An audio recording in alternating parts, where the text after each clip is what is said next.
mateka y'u Rwanda n'isi yose muri rusange hari amazina y'abantu bake bayoboye uru rugendo rw'iterambere mu buryo buhesha ishema igihugu cyabo kandi bagahindura imitekerereze y'ababagaragiye.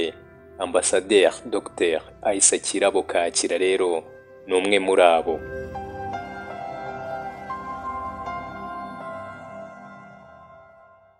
Yari umunyapolitiki mwiza, umuyobozi w'icyitegererezo, yabaye umunyamabanga mukuru wungirije wa Loni, mbese ni umudiplomate w'umunyarwandakazi wari ufite ubushobozi n'ubushake bwo guhindura ibintu no kurengera inyungu z'abaturage mu mijyi no mu cyaro.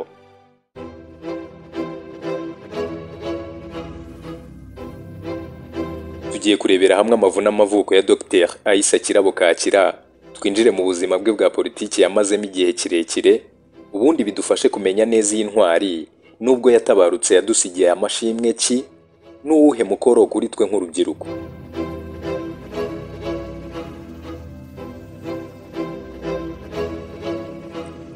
Nkwifurije kugira ibihe byiza aho uri hose wowe dukomeje kubana muri iki kiganiro.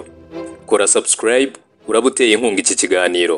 Naho njye wakiguteguriye nkaba ngiye no kukikugezaho nitwa Roger Twize.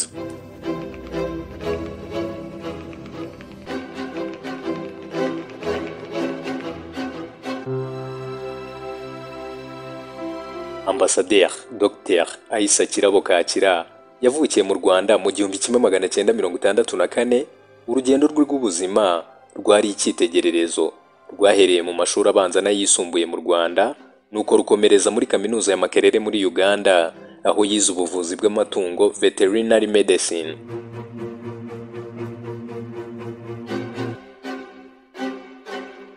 Nyuma yaho yahawe n'impamyabumenyi y'icyiciro cya gatatu cya kaminuza masters mu buvuzi bw'amatungo mu bijyanye n'ubworozi n'ubukungu, ariyo Veterinary Science in Animal Production and Economics, yakuye muri James Cook University yo muri Australia.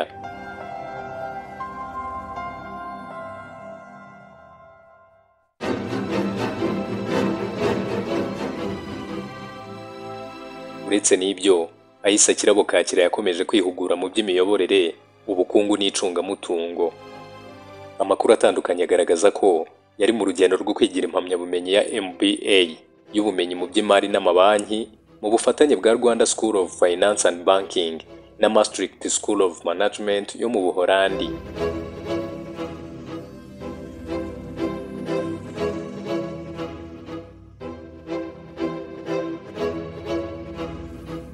Muri 2003, Aissa Kirabo Kakira yinjiye mu nteko ishinga amategeko y'u Rwanda nk'umudepite, yitabiriye cyane ibikorwa byo gutegura amategeko no gukangurira abaturage kumenya no kubahiriza amategeko y'igihugu.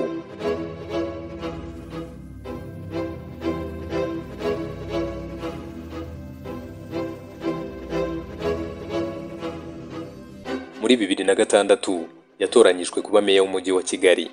Muri manda ye, Kigali yabonye isura nshya igaragarira mu isuku, umutekano, imiturire itekanye n'ubukungu bwiyongeraga umunsi ku munsi.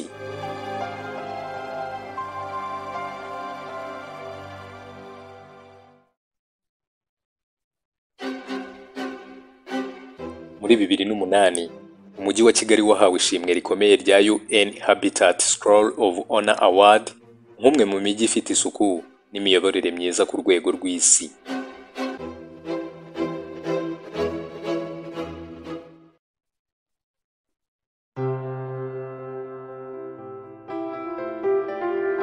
Mu ntangiriro za 2011 yahawe inshingano zo kuba guverineri w'intara y'Iburasirazuba, aha yakomeje gahunda z'iterambere rirambye, ubuhinzi bunoze, imicungire y'ibikorwa remezo n'imyubakire yunganira ubuzima bw'abaturage.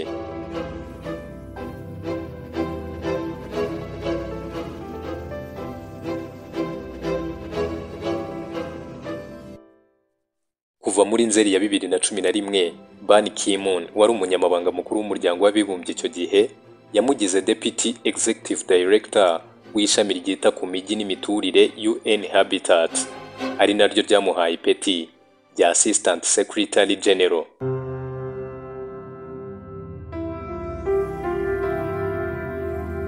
Mu nshingano ze, Ambasaderi Dr Aissa Kirabo Kakira yagize uruhare rukomeye mu bikorwa byo guteza imbere imijyi irambye, aharanira ko iterambere ry'imijyi rigiraho rishingiye nko ku mibanire myiza y'abaturage hanabungabungwa ibidukikije.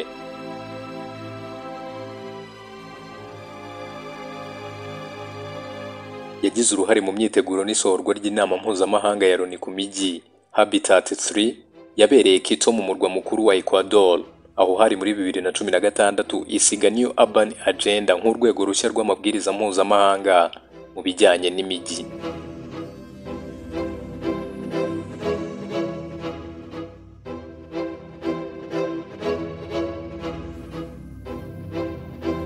Yabaye kandi perezida w'ishyirahamwe ry'inzego z'imijyi n'uturere mu Rwanda RARICA, ayobora ihuriro ry'inzego z'ibanze muri Afurika y'Iburasirazuba, ndetse aba na visi perezida w'ihuriro ry'isi ry'inzego z'imijyi n'uturere United Cities and Local Governments of Africa.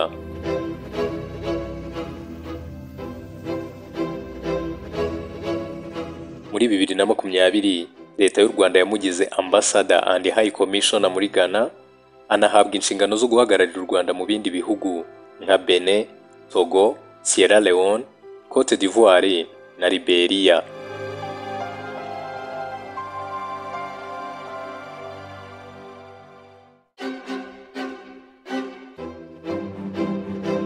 Ku itariki ya 23 Gashyantare muri 2023, umunyamabanga mukuru wa Loni Antonio Guterres yamugize umuyobozi mukuru w'ibiro bya Loni bishinzwe gushyigikira ibikorwa by'umutekano muri Somalia, UNSOS.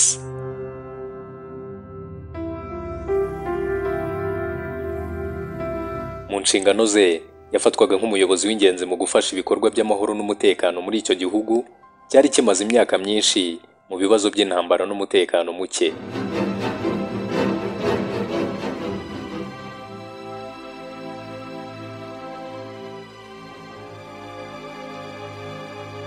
Ambassadeur Dr Aissa Kirabo Kakira yarazwi nk'umuyobozi ufite icyerekezo gisobanutse, umunyamahoro n'umuntu ushyira imbere inyungu z'abaturage.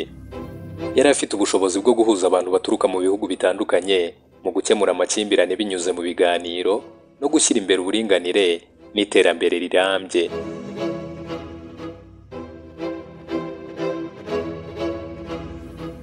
Abakoranaga nawe bose bamwibukira ku bushobozi bwo gufata ibyemezo bikomeye no guha icyizere abandi bayobozi bakiri bato, cyane cyane abagore n'urubyiruko.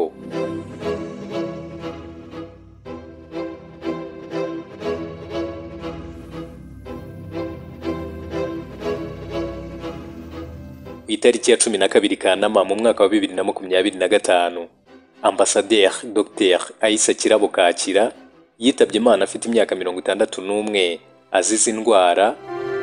Urupfu rwe rwababaje cyane abantu mu Rwanda no ku rwego mpuzamahanga, ahabwa icyubahiro nk'umwe mu banyapolitiki n'abayobozi b'ingenzi kandi b'Abanyarwanda babashije kugira ijwi ryumvikana ku ruhando mpuzamahanga.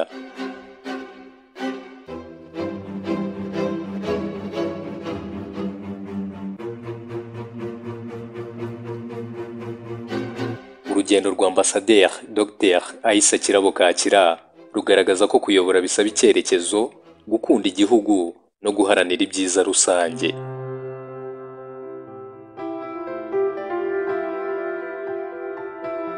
Kuva mu buto bwe kugeza mu buyobozi bwo ku rwego rw'isi, yerekanye ko Umunyarwanda ashobora kugira uruhare rufatika mu gukemura ibibazo byugarije isi, by'umwihariko mu bijyanye n'imijyi n'imiturire irambye.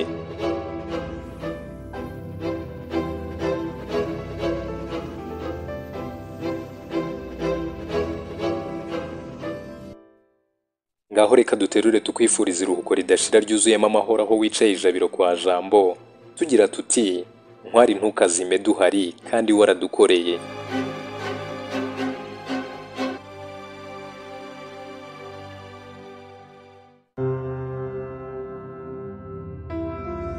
Mbifurije impagarike n'ubugingo mwe twabanye muri iki kiganiro, naho imigisha mukomora ku Uwiteka igimbisha inkota z'abanzi banyu. Amazina yanjye ni Roger Twiz. Naho ubutaha, tanga igitekerezo cyawe hasi muri comment, wibuke gukora subscribe kugira ngo ujye ubonera ku gihe ibiganiro byacu.